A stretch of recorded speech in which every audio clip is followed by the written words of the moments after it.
Hello fellow makeup lovers, how are you guys doing today? I am super excited for this video because this is indie makeup releases, which is a series that I do on my channel where I talk about new releases on the indie market and what I think about them, whether I would buy them or not.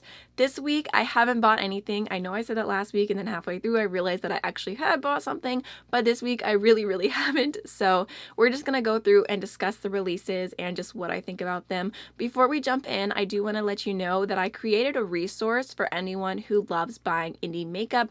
It's a Google Docs, so I'm going to have it, I'll link it the first thing in the description box. It's basically just a giant list of discount codes for indie makeup brands. I organized it all alphabetically, so if you are ever shopping for an indie brand and you're like, oh, I want to buy something from Midas Cosmetics, you can just go through, find M's, find Midas, and there will be a bunch of codes there that you could choose from to get some money off of your order. Also, if you're a small content creator and you have any codes for any indie brands that I either haven't listed or I missed your code, feel free to DM me and I will definitely add it to the document. At some point, I might have to do a limit for each code because I don't want to have, for example, Glamlight have 80 codes. How much is that really going to be helpful? It's just going to go on and on and on. So maybe I'll do a limit of 10 per each. But anyways, just DM me if you want your code added, and hopefully that is a helpful resource. Also, before we jump in, I just want to give credit to the people who are the reason I started this series. Samantha March, if you don't watch her, she started the Will I Buy It series, which Angelica Nyqvist started doing as well, and I think hers is called New Makeup Releases Going on the Wishlist or Nah, and I was inspired by both of them to start this video series and focus it specifically on indie makeup, so just want to shout them out. Okay, so the first release that I have to share with you today is from Midas Cosmetics, and they are launching 2 new cake liner palettes, and I think that this sounds really interesting. I know every brand and their mother and their sisters, aunts, uncles is coming out with cake liners right now, but I think having them in a palette is definitely a unique, innovative idea, especially if you don't like having single products just all over and you like to have it all in one place. So they're coming out with 2 different palettes, and one is the Pastel palette, one is the Neon palette. As you could tell, one has pastels, one has neons, it's kind of how the name goes, and they're going to be, I believe, $25 each, and they're also going to come with a graphic liner brush as well, which is really nice. So it's basically everything that you need in one palette if you are wanting to get more into liner. I personally wouldn't buy these because I don't wear liner very often. I am intrigued by them, especially the pastel one, but I just don't see it being something that I would use daily or that I would constantly be reaching for. Alright, so next we have a new brand to me, and this is Bruja Beauty. I'm curious if they are Latina owned. Bruja, if you don't know, means witch or something that rhymes with witch, depending on where it's used and, the situation. So there's 2 different palettes here, and the one on top is the Bayside palette. It retails for $35. That one doesn't really call to me all that much. It's more of a neutral palette with a little bit of cool tones, a little bit of warm tones. Honestly, it just kind of looks a little bit bland to me, just not my personal makeup taste. And then the bottom palette is called the Chakra palette, and it's a little bit more of a rainbow palette. I do like it, especially all the different yellow tones are really pretty. That shade Yellow Jasper looks beautiful, and there's a few different blues. So it's kind of rainbowy, but at the same time, it's giving you kind of quads where I feel like you could definitely do full monochromatic looks with mattes and shimmers for each kind of color they've got going on there. So it looks pretty.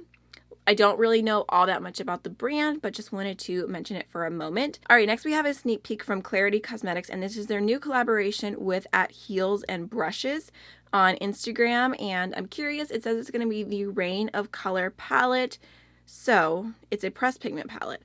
I'm surprised that they're sneak peeking another product because I feel like they are pumping out palettes, because they did the Juicy Peach one, and then I think they just sneak peeked a berry one. They're sneak peeking this one. There might have been one more, but I can't even remember. So lots and lots of palettes coming out from them. I mean, I never say never, because who knows, maybe I'll see the color story and fall in love. But from my first experience trying their eyeshadows, I wasn't super impressed. So most likely this will be a pass for me. And then next is a new revamped palette from Beauty Bar Baby. This is the Unicorns and Rainbows palette 2020 edition, and it's available now. So this is pretty cute. I believe what they did is they took out some of the shimmer shades and they included 3 matte shades in this palette now, which I definitely appreciate. Having mattes makes a palette worlds more usable in my opinion. Of course, you can always mix it with other palettes you already have, but if you're looking to get one pastel palette color story, then it's nice to have some mattes. I still wish there would have been one more matte, like one purple matte I think would have made a world of difference here as well. It's pretty, but I just don't feel the need to buy it. I do think, however, the palette's really cute, like the purple polka dots. I love, but I don't need it. So that's going to be a pass for now and forever probably. I don't know why I said for now. And then next we have a sneak peek from Colored Raine. Super excited about this because I just love the quality of their products, but this is the Juicy Boost collection, and it looks like there's some smaller little products and there's some bigger products.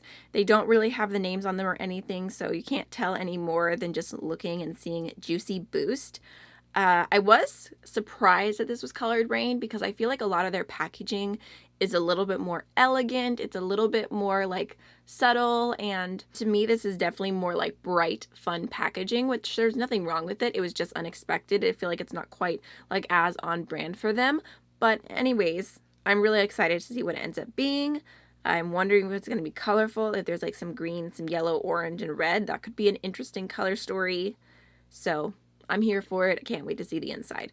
And then next we have a new sneak peek, or reveal technically, but it's kind of a sneak peek at the same time because this is the new Lethal Cosmetics Afterdark collection, and the pictures that we have so far are not very much natural light. There's like, it looks like there's a filter and there's a lot going on here, so it's hard to see what the colors truly look like.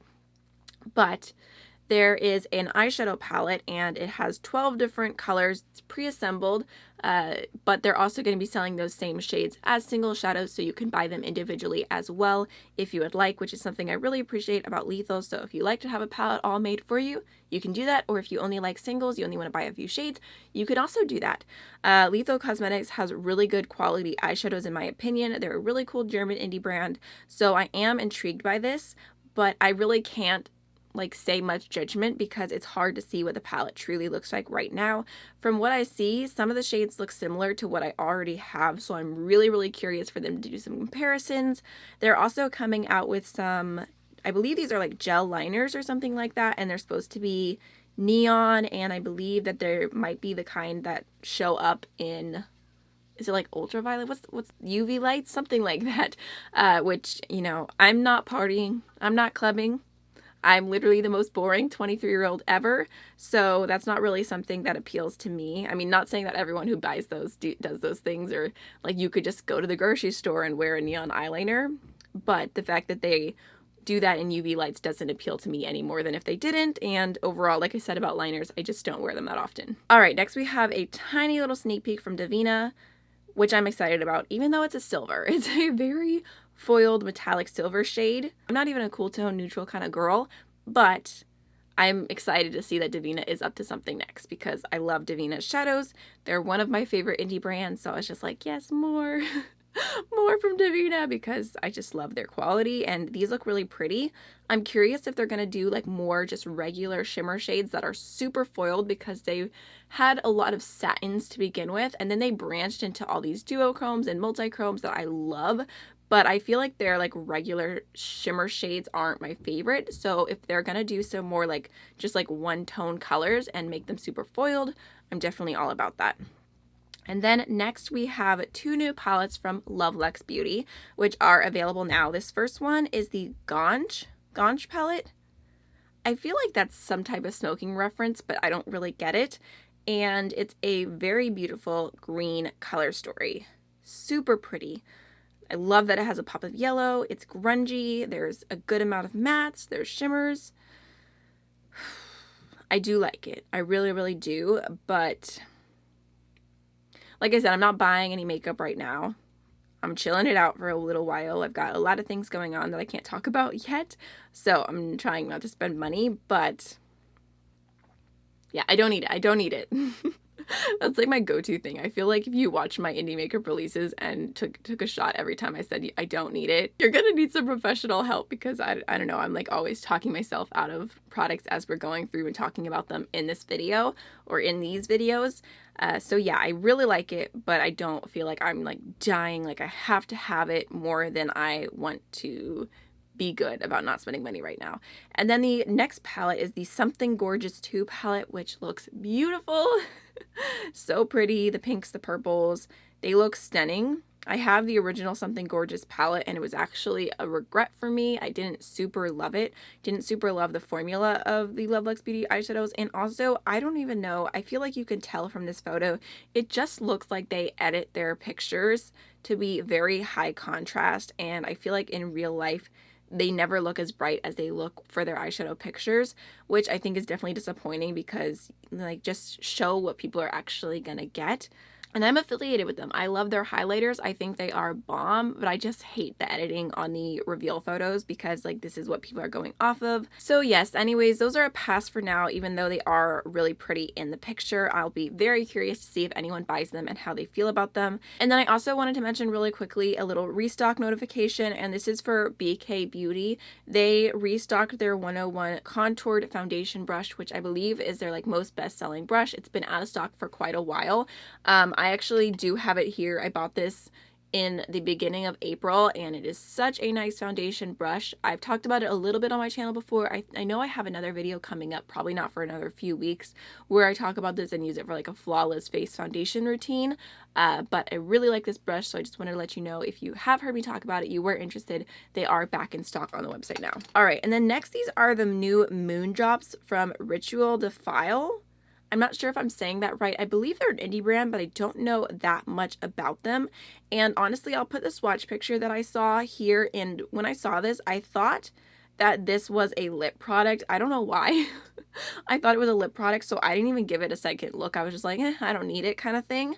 But apparently it's actually like a cream little compact product. Maybe you could use it on your lips, maybe you could use it on your cheeks kind of thing, which suddenly makes it that much more appealing to me. So I'm curious to see what the formula ends up being. I really have been liking cream products, but that doesn't mean that I need to go buy every single one. Don't need it, don't need it, don't need it. So I'm gonna wait, but I am definitely intrigued now, and they're a brand that I would be curious to try just because I haven't. Okay, so we've got one last mainstream release to finish off the video with, and this is from Colourpop. This is their new pastel collection. I'm not sure what the official name is, but there's 3 light pastel palettes, and if you know, you know. Like, look at the palettes. There's a pressed glitter in every single one of them. I could fight someone at Colourpop. I'm like, I just wanna have a little chat, please. Like, I wish that the pressed glitters could just be an option that was outside of palettes, or that if they would do the palette and have like a pressed glitter option or a metallic option for the same shade, and you could like do a little click down bar and choose what you wanted for yourself, because the shades look beautiful. Like, I would love a super sparkly inner corner if it was metallic, but I don't want a pressed glitter. Like, I really, really don't. I'm very stubborn about it, so I'm not about these palettes at all, even though if they didn't have pressed glitters, I probably would be. The highlighters look pretty. The thing that really captured my attention is the pastel liners. Before I even saw them, they were already out of stock, which is a good thing because I want to take a break from Colourpop. I just feel like I don't agree with some of the things they've been doing lately. So I don't want to buy anything from them specifically right now. I'm just, like I said, taking a break, not canceling, but I think I just want to sit it out for a little bit. However, I was like, ugh, pastel liners. I love pastel liners. I love pastels, and I want them in my waterline.